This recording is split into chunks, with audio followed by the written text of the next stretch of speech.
Some stories aren't just told, they're felt. What would you give up just to make your child feel normal? This is the story of a father who gave up his voice so his son could find his own. Eli was born with a severe stutter. Words came out chopped, broken, incomplete. He avoided speaking at school. He hated oral presentations. He even refused to order food on his own. But the worst part wasn't his speech. It was the laughter, the kids who mocked him, the teachers who grew impatient, and the eyes that looked at him with pity, like he was broken. At 7 years old, Eli came home one day, slammed the door, and shouted, "I wish I didn't have to talk. I wish I was like you, Dad." His father, Samuel, simply smiled and nodded. That night, Samuel stopped speaking, not a word at the dinner table. No humming while washing dishes, no bedtime stories. At first, Eli thought it was a game. Then he assumed something was wrong. He asked his mom.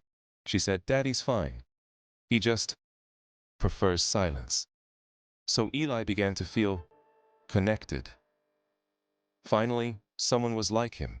Someone who didn't make fun of how he spoke. Someone who understood, not through words, but through presence.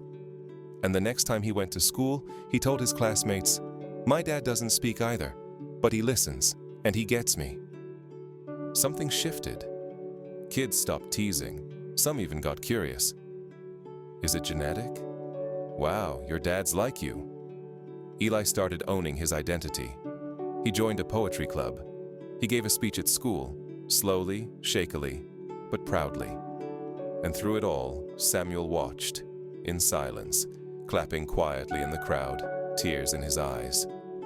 At home, Samuel used hand gestures, eye contact, a gentle smile that said everything without a word. They developed a language beyond language, a bond that didn't need sound. 10 years passed. Eli was now 17, more confident, more whole. One evening, he came home to find his father in the hospital, a mild heart attack, stable but fragile. As Eli sat beside the bed, he whispered, "I'm not scared anymore, Dad. I speak now, and people listen." He smiled, but his eyes filled with tears. And then, for the first time in a decade, Samuel opened his mouth and said clearly, "I always knew you would." Eli froze. Tears streamed down his face. "You could speak all this time?" Samuel nodded. "I didn't need to speak, son. You needed to believe that you weren't alone." Some parents give their children money, some give advice. But this father gave his silence for 10 years, so his child could feel less broken, less alone, more human. We often think love is loud, spoken in big words, grand gestures. But sometimes, love is the quietest thing in the room. A quiet that says, "I see you. I accept you. I will walk with you, even if it means walking in silence." If this story moved you, share it with someone you care about. Because you never know who's choosing silence just to protect someone they love.